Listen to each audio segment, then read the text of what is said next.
Let's finish the night out with one more drink at the bar with no name. They put out free donuts at 7. I want that too. Oh, Yeah, that's a good idea. Melter! Donuts! Melter, come on. Melter? Oh. Brutal.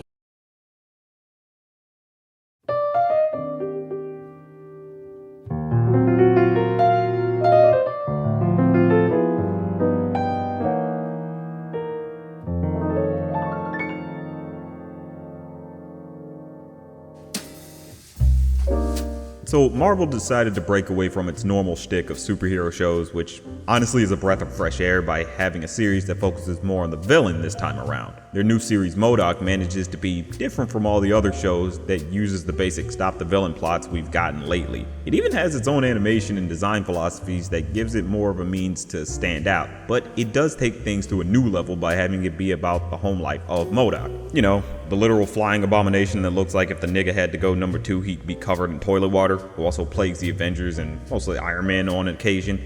It gives a unique spin on the supervillain, so why don't we go over what it manages to do for the floating head with arms and legs. Now, listen up everyone, Mom's got big news! Your mother's about to volunteer to sleep on the couch so I can spend the night in my marital bed with Iron Man's boot! Fuck your couch, nigga. The show was developed by Patton Oswalt, who also provides the voice of M.O.D.O.K, and Jordan Blum, who worked on American Dad as a writer. The humor for this series is very reminiscent of Robot Chicken and Buddy Thunderstruck, as well as Titan Maximum with its use of stop-motion puppetry. It even uses pretty similar humor to the former with its jabs at the Marvel Universe, not to mention...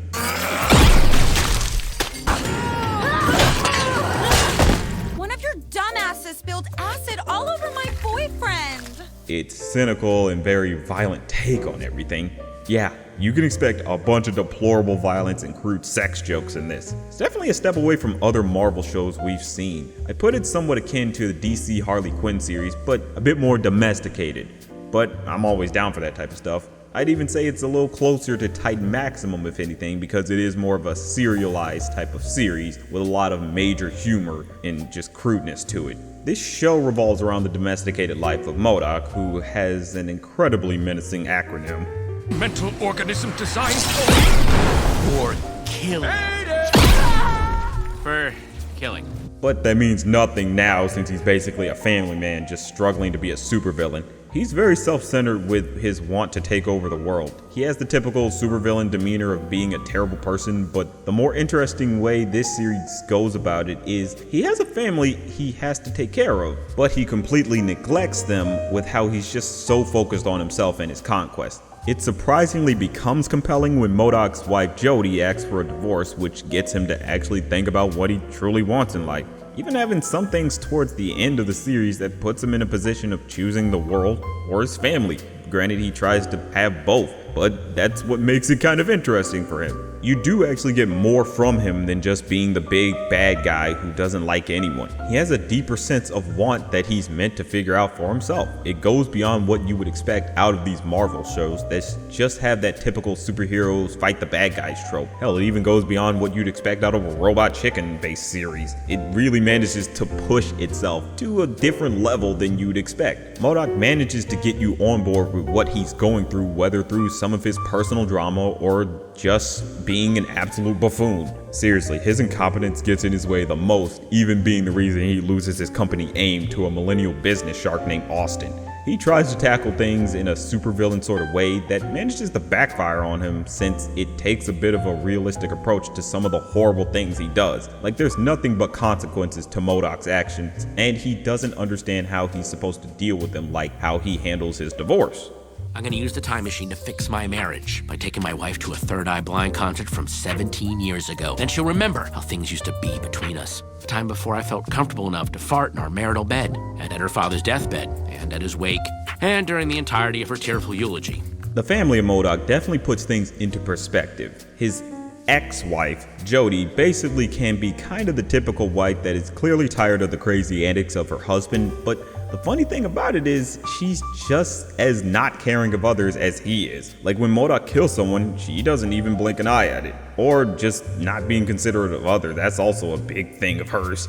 If you're breaking up with me right now, we need to be in a much more public place. What happened to you? You made me beat up your ex-husband. You gave your son a peanut allergy. You laughed at that. I was in love. You're always talking about how we should pose for the cameras. That's because I'm shallow, and how dare you hold that against me? You know, I always wondered, trademark, how you could have been married to a supervillain, but now I get it. You're just like M.O.D.O.K, maybe worse. So you can get how she ended up with him and put up with all his crap for so long. But that doesn't mean you can't empathize with her when she breaks off her marriage, since he's so neglectful of her wants and desires and so enamored with himself. I think I do want a divorce.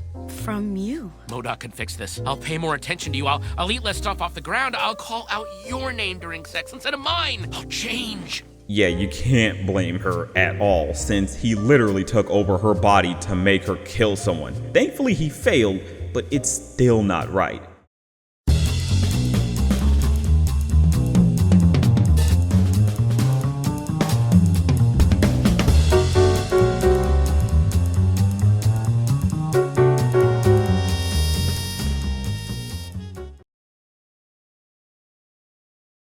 There's also his daughter Melissa, who very much wears the attitude of "I hate my dad" on her shoulders. She couldn't have any care for M.O.D.O.K if she tried, and it kind of comes from the fact that she's pretty much just a younger version of him, but you know, competent. She can be very conniving or even just plain violent like M.O.D.O.K, but the difference between the two comes down to how they go about whatever evil plans they come up with. With M.O.D.O.K, he's super impatient and wants results immediately, whereas Melissa is willing to play the long game and plan things out properly. I am the one responsible for this party of the century! Thanks for ignoring my advice and lying to me about it. It was time to be bold, Melly. You'll understand when you're older. The long game is for suckers!